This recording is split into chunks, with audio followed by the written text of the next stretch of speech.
Tihei mauri ora.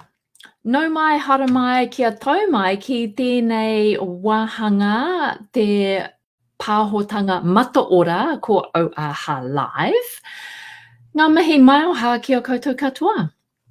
Ko Sandra Julian ahau, ko Ngāti Mutunga, Ngāti Tama, Pautama, me tia tiawa o ku iwi no Taranaki.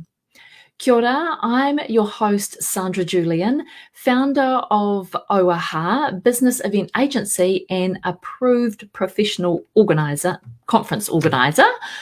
If I can get my words out properly today, that might be helpful. Welcome along to this week's episode of Auaha Live. If this is the first time you're joining us here, this is where I interview the many talented people that dedicate themselves to the business events industry here in Aotearoa. We've got some amazing talent in our country, and I'm not sure that you participated in events turning red or turning everything red, which was earlier on this week. It was in recognition of how the events industry has been hit really hard and coming out with some solidarity around the acknowledgement of the events agency. So New Zealand was the first country to kickstart this campaign, if you like, around lighting up everything red. And so that will then now carry on in various cities and countries around the world. So I'm sure that you've probably seen it across your social media feed or in the news. So I just wanted to acknowledge that today and say that everyone that participated in the turning the lights red, I think it was Wednesday this week. It was really good to see, different cities in our country coming out with that. And again, seeing the events industry rally together as one and support one another and acknowledge, we're going through hard times, but we are still here. So Auaha Live is all about celebrating our events industry, specifically our business events industry.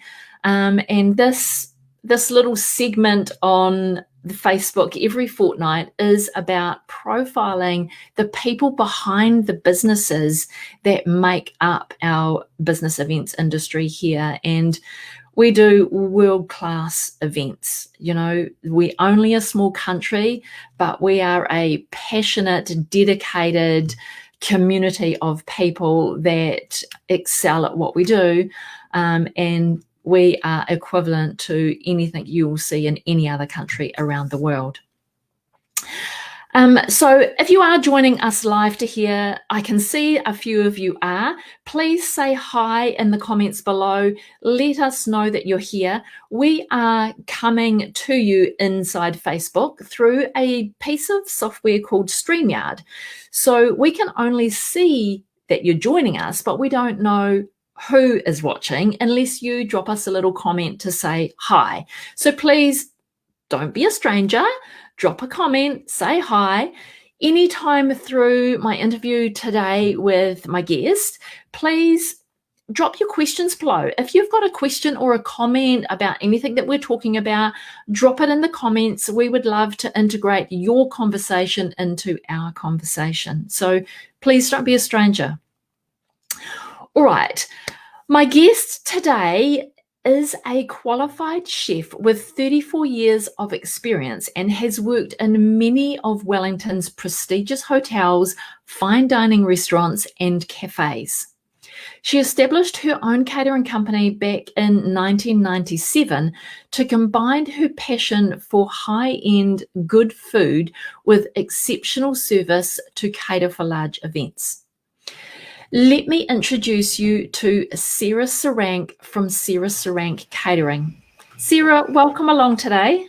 Good afternoon, Sandra. Thanks for having me. Yeah, thanks for agreeing to come have chats. Yeah. We've got a few people watching today, so hopefully they'll get active in the comments below and feed in some conversation as we go. So why don't we start by you introducing yourself and telling us a bit about Sarah Searancke Catering. Yeah, so you've already said that we started in 97, so a while ago. I had come through the chef ranks of the different establishments, like you've already mentioned. And I did have the opportunity of working for a caterer in Wellington. And I really loved the fact that things were so well organised.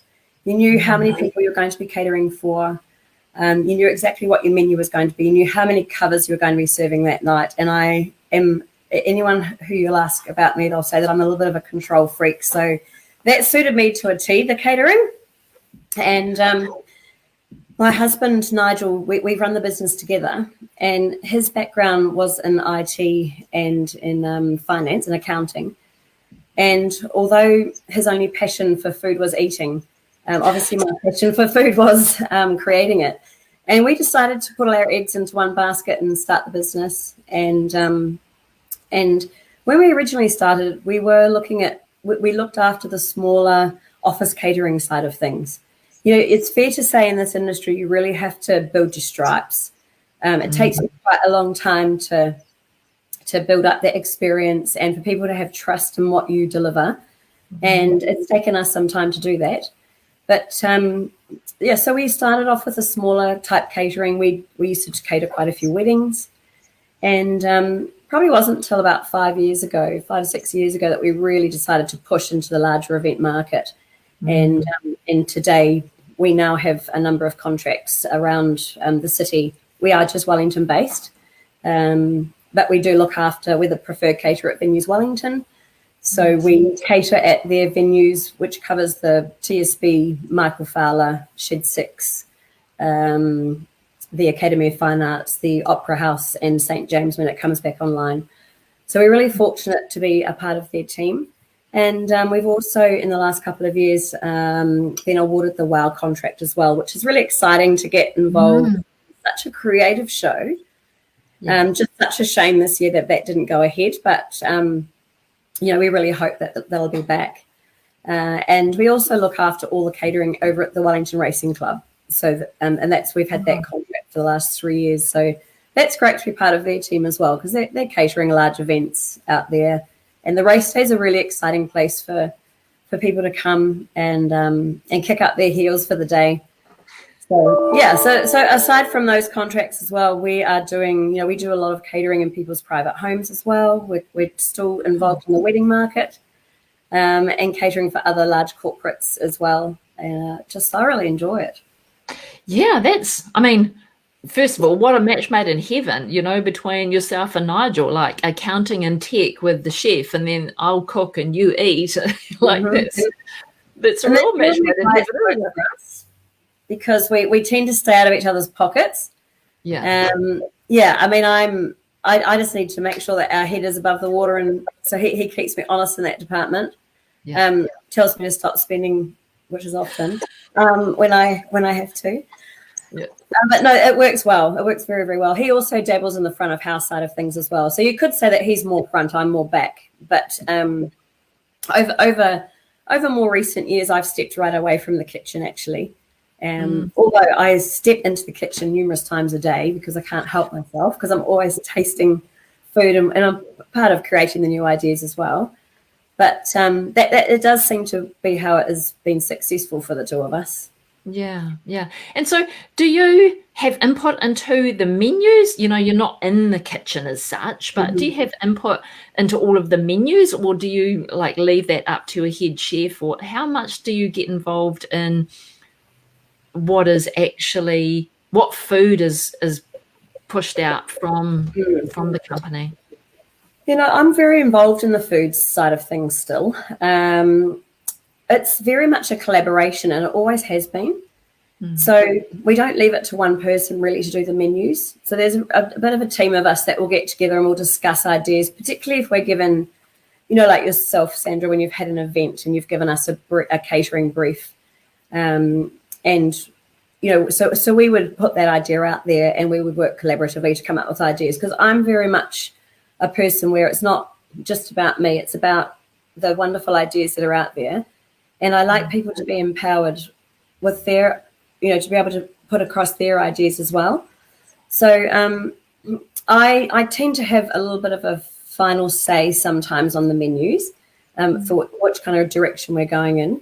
But it is very much a collaboration. But I'm in the kitchen all the time, always tasting. When we've got a menu that we're putting out and we're doing the design of it and setting the structure, getting the structure of it ready, I would play a big part in that still.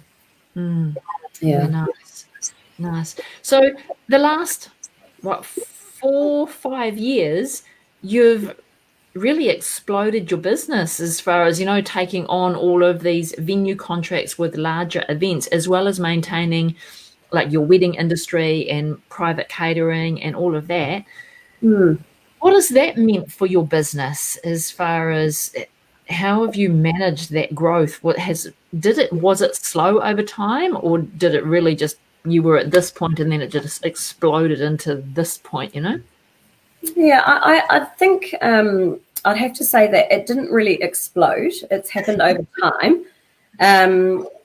We're not massive risk takers. So we like to build things up and get things set up and then feel really comfortable with the way that we're going to deliver and to be able to deliver it successfully. So I would say it has been a little bit of a progression, a bit of a slowish progression. We always loved the corporate side of catering. And I guess it was just really like I stepped away from the kitchen a wee while ago and went into more of a sales role. And it was lovely to be able to just front the business and be able to put my sales hat on. And having the food knowledge as well, I was able to complement that with the quotations and things that were going out. So I've always found that being able to talk about the food and have a huge food knowledge, being a catering company, is a kind of a strength to have. And so I guess it really just has been a little bit of a progression. We've just developed relationships over the time. And you know as well as I do how important relationships are in the industry, and that's really, really big to us. And it is just a case of staying in front of people's mind and making sure that when you execute a job that you do it well, that you follow up. Is there anything we could have done better?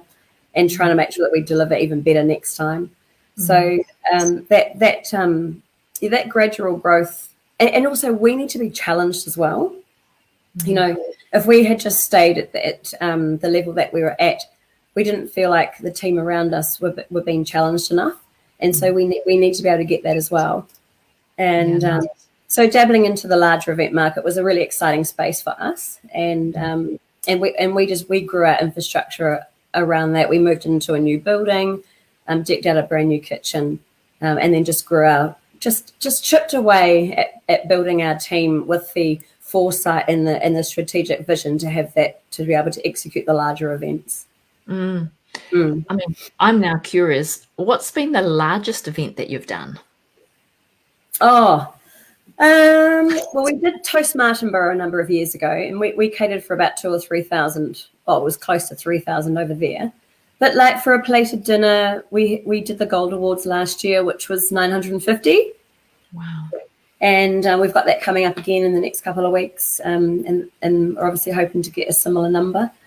So that would be our largest events that we've done. Nice. And we can successfully deliver those numbers. Yeah. I mean, I'm not sure who did. Like, I did a dinner for 1,000 people down at TSB a few years back. That might have been before you moved into that contract, actually. But yeah, those big numbers are challenging. Yeah, they're challenging. Okay, let me back up the truck a little bit, because I'm curious around, where you started in catering. How did you get into, being a qualified chef? Was that something that you always wanted to do from school, or did you start down another track and then discovered food and moved into that chef? How did that all start? Where did your journey start? Yeah, well, I grew up around a family of entertainment, and my parents were always hosting people at home, just due to the industry that they were in. And my mother, I remember her having recipe books laid out on the bench, and she'd have all these post-it stickers and all the little pages. And I used to come home every day from college and or from school, and I'd say to Mum, "Hey, what have you got going on here?" So she'd go through her. She was basically doing menu design, and when she was putting all the food together, I would always help her in the kitchen. And then that's really where my love started. To be all honest, that's how it did start. And I was never a massively academic person, I would say. Very average with all my academic studies, but with my food side of things, I was up around the mid-90s. I got 97% for school C. That's going back a while ago. But it kind of showed that was where my love and my passion was. And so I studied here in Wellington, and then I did go over to London and finish off some exams over there. I did my guilds over there. So I'm quite a traditional chef, but in saying that, always really love to see and keep following the trends with what's going on. So I loved the high-end food side of things, and I was fortunate enough to pick up an apprenticeship at what was the Plaza International Hotel. So it was Wellington's first 5-star hotel before the Park Royal came along.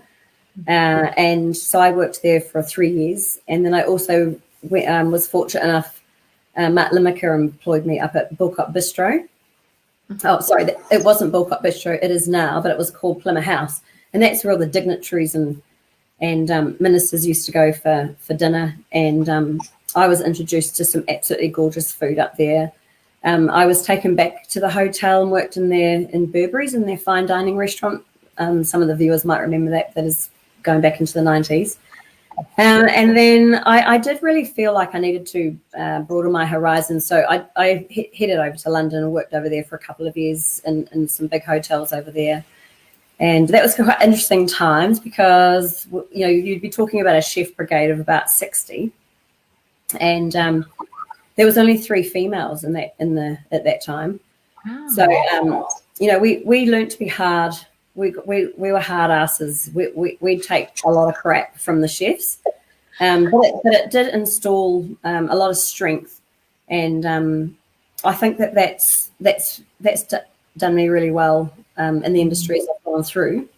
There's some not so favourable people out there that I've worked with in the past. And, you take learnings from all of those as well. And we try to be a good employer from the things that we've learnt and to teach us things that we shouldn't do. So I, after my stint in London, I came back and had various times of taking up restaurant positions at Shed 5 when it first started. I was their sous chef there. And there's a little cafe in Wellington, Design Cafe. I was head chef there for a wee while, and then got introduced to the catering side of things. So that was in the kind of the late 90s. So, and I've stayed in catering because I just love it. And during lockdown there was some interesting thoughts that kind of went through my head about what to do. Because we've done it a long time. But I love working for ourselves. I love the flexibility around it. It's hard yakka, hard work, but so rewarding. And we're here for a bit longer. Yeah, nice. Yeah. I mean, I really loved what you did over COVID, and came out with Let's Cook. I mean, I personally ordered, I think, 2 or 3 weeks worth of Let's Cook, and enjoyed it immensely. Like, it was having you cater in my own home. It was that good. So talk to us a bit about where the idea of Let's Cook came about, because you literally had a few weeks in the beginning of COVID, and then Let's Cook was here, and it was during that lockdown period as well. So tell us a bit about where that idea started and how you quickly put that into market. There was a lot of different ideas floating around out there. What do we do? There was even the thought of, do we not keep doing the catering? What's going to become of things with the borders closed?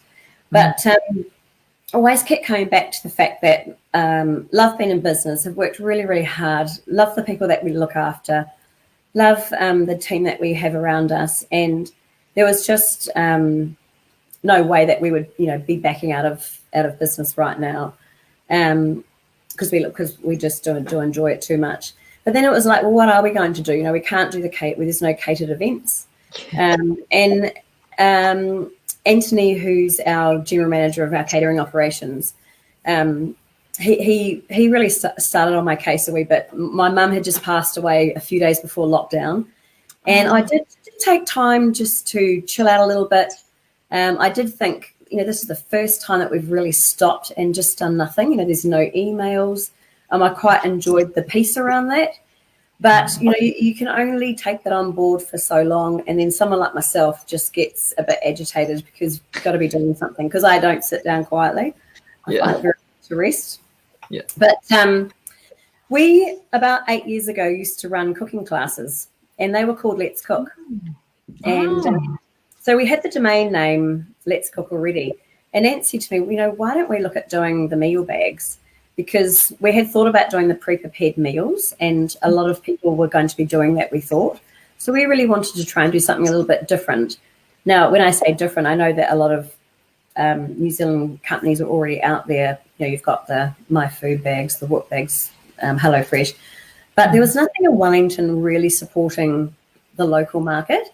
And the biggest thing for us was to be able to support our suppliers and also keep our staff engaged as well. So we decided to rebirth, if you want for a better word, the Let's Cook, and use it in a slightly different way, because obviously they weren't cooking classes. But we decided to do the meal bags, and so we just started designing recipes, and they weren't high end recipes. They were just really solid family meals, and that was a nice challenge for us to have to, I like the design and creative side of things. So we were actually down in the kitchen during lockdown, going through and testing the recipes and learning about the nutritional information, so that could be part of the recipe cards as well. And with Anthony's help, we were able to get a website set up very, very quickly, because 100% of the time was spent on that. And we launched the Let's Cook. And it was just amazing, the amount of support that we had from the local people. And our suppliers have said to us more often that they were so appreciative of the support as well that we were able to give them, because it was busy. It was very, very busy. So we ran that for about 4 months. And then when we changed levels and we started building the event side of things again, there was an excitement there that, goodness, we might be able to bring events back. So at that point, we thought, let's just focus back on our knitting, and let's focus back on what our business is.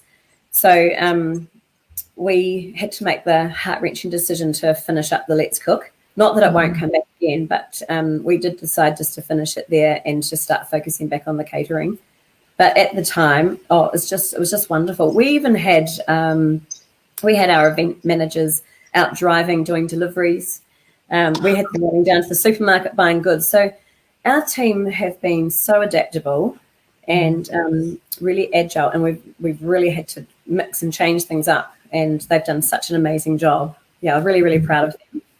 Yeah, like I supported it because I'm like, one, the meals would be great because it's from Sarah, and two, that they were local suppliers, because I know that you source all of your produce for all your catering locally. So, that was a big part of, your messaging too, was it was about supporting local. I'm like, yeah, I'm all about that, because we're all been hit hard, and it's having a trickle-on effect. Yeah. But yeah, they were such nice recipes and so easy to. It was literally A, B, C. Put it in a bowl, mix it up, put it in the oven. You're done. Yum. Yeah, because they can get quite complex. So our plan around that was to try and prepare just a little bit more than some of the other bags out there were doing, because we've got the facilities to be able to do it. and we've got the skills to be able to do it as well. So, you know, you would find your meat would be marinated, like sliced and marinated and in a bag, and just so easy to put together. Yeah. I mean, I love that the sauces came in a bag and all you had to do was empty the bag and your sauce was done. I'm like, heaven. Yeah, so the idea around it was to keep things pretty simple and keep the recipe simple as well. And then they were good hearty meals because, I mean, at the end of the day, people were at home with their families, you know, and, you know, and a lot of families were cooking together as well with the kids. Yeah. And so we didn't want to have anything too complex so that they could all enjoy it. And it was great. It was, it was really good for people's families. Yeah, I mean, but for me, I was like super impressed with how quickly you took it to market. I'm like, that's phenomenal. The speed that you took it to market, because it was all online. It was all, you know, an online booking system. Choose what you want, get it delivered, you know, choose your day of delivery. It was we went for 7 days a week, actually. It was pretty full on, and we went from obviously doing nothing to, you know, we worked some phenomenal hours just to get it off the ground. But really enjoyable. And I got back into the kitchen, and I was doing a lot of the testing for the recipes, and it was thoroughly enjoyable, actually. Yeah. Nice. All right. What does the future hold for Sarah Searancke Catering? Yeah, it's a really interesting time for caterers. I mean, in our market, you know, we've always relied on the borders being open because we have hosted a lot of international conferences. There's and obviously the borders aren't going to be opening for a wee while longer. For us, really, our biggest focus is back on the local. We've just started up an 80-kilometre menu, which we are rolling out for a lot of our events, and like I said before, that's really got a huge focus on local suppliers. So for us, you know, we're going to be building relationships with even more local people and meeting more artisan producers that are out there, and that's exciting as well, to be able to support them. So a big focus for us is supporting the local business, and we've also just in the last couple of days been awarded the retail contract at Venues Wellington. And so, thank you. So we now look after the catering side and the retail side, and the retail side of things as well. There's going to be a big focus on the food and the beverage menu being local as well. So that's where our 80-kilometre menu will come into play there, using local beverage suppliers too. So explain to me a bit more about what retail means. What does that look like in reality? So the retail side of things at Venues Wellington covers their food and beverage outlets in all of their venues.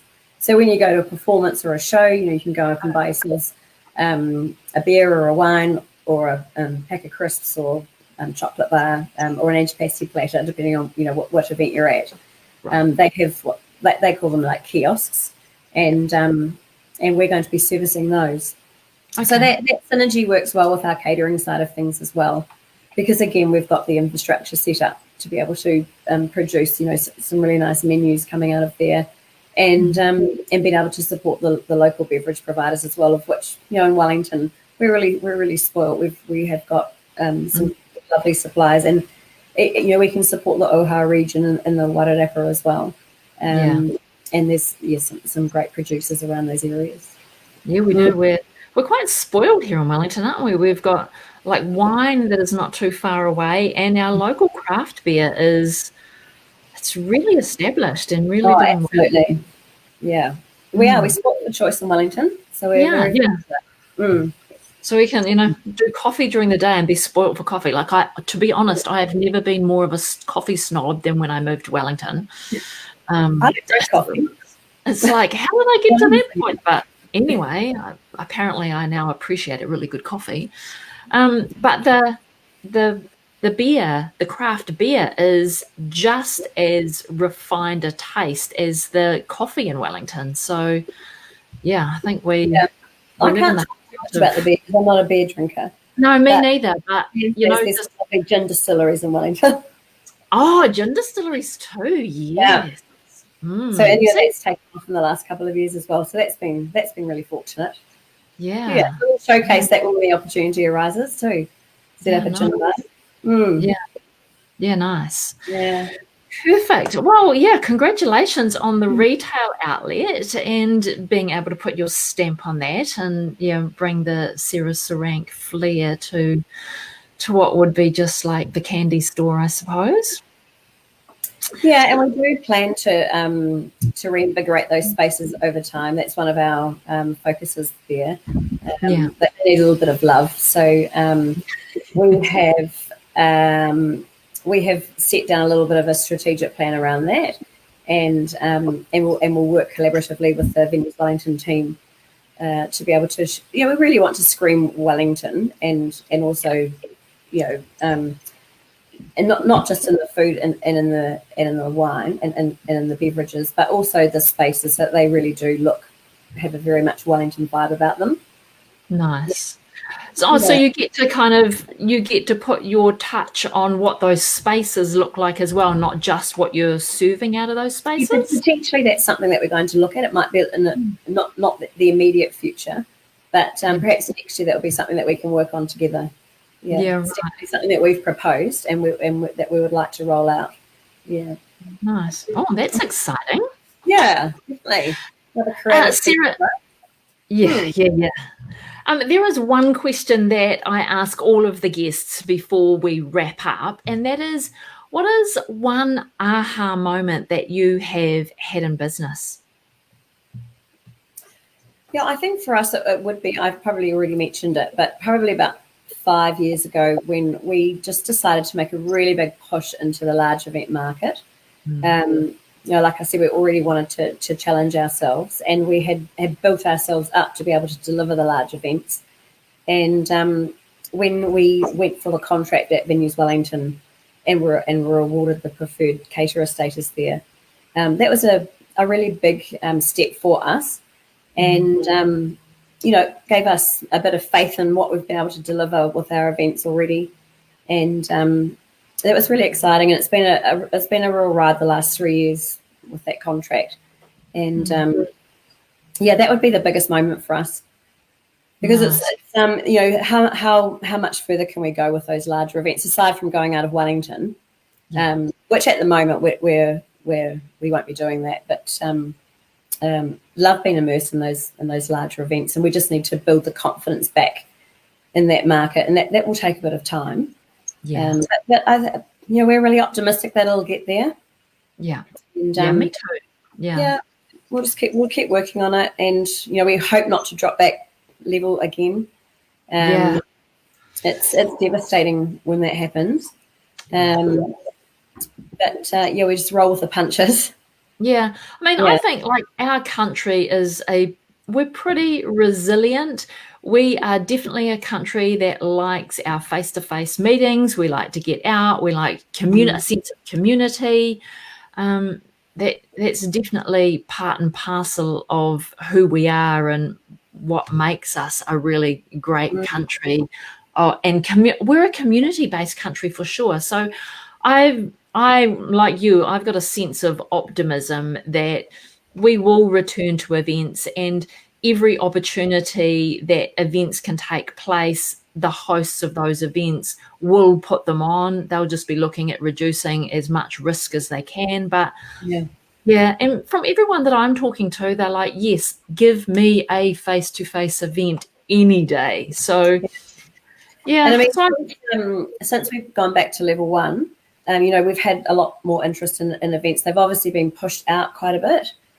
So we could find ourselves going, back to back with a lot of events. But on the retail side as well, ever since the levels changed, they've had sellout shows.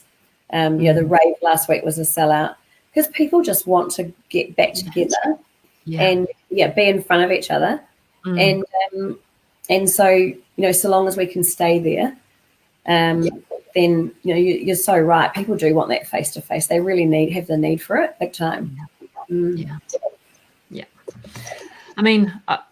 virtual events gives us something that we probably haven't really embraced as much as some other countries like the US embrace virtual pretty much all the time, and this is nothing new to them, but for us virtual is pretty much something that we've had to embrace pretty quickly, and I think it's going to stay around for a wee while after, you know, face-to-face returns on a regular basis. But I think for most people that I've been talking to anyway, it's that human connection that everyone is really going, yeah, I just can't, there's nothing like seeing and talking to someone and getting the whole experience of the communication, body language and all. So for us being a caterer, like virtual doesn't do justice for us at all, because with food, you need to be able to smell and you need to be able to taste, and that's your experience with food.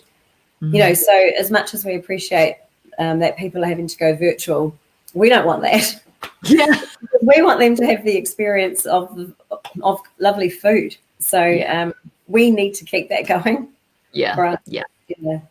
Yeah, for sure. Yeah. Sarah, I know that you haven't been well the last couple of days, so thanks ever so much for joining me today. You've done really well. It's been a pleasure. I don't do a cough too much.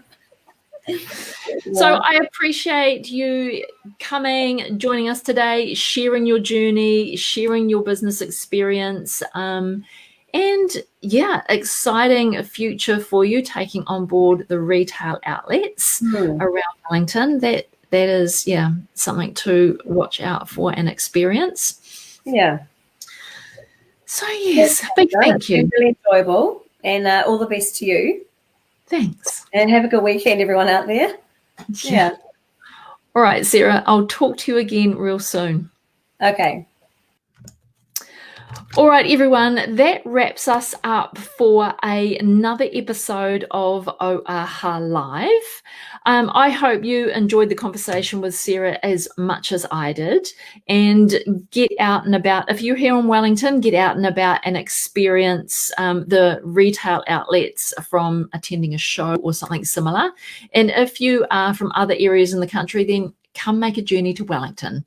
Take on a show, get out and do some live experiences and experience some of the Sarah Searancke Catering. It will not disappoint. So just another reminder that we will be back here in a fortnight time with another episode of Auaha Live with another guest who dedicates themselves to the business event industry here in Aotearoa. I don't know about you, but these stories that I'm hearing are really inspiring. We are a resilient bunch of people in Aotearoa. So 16th of October, back here, same place, same time, same channel for more conversations. I really do hope that you will come join the conversation rather than just being a passive watcher, but we will get there eventually. So wishing you all a lovely weekend wherever you are in the country. Here in Wellington, it is beautiful, looking to be another stunning weekend. More daylight in our day so we can get outdoors and enjoy the longer days. Get some fresh air in our lungs and enjoy everything the outdoors has to offer. So go have a lovely weekend, and we will be back here for more conversations in another fortnight. Mā te wā.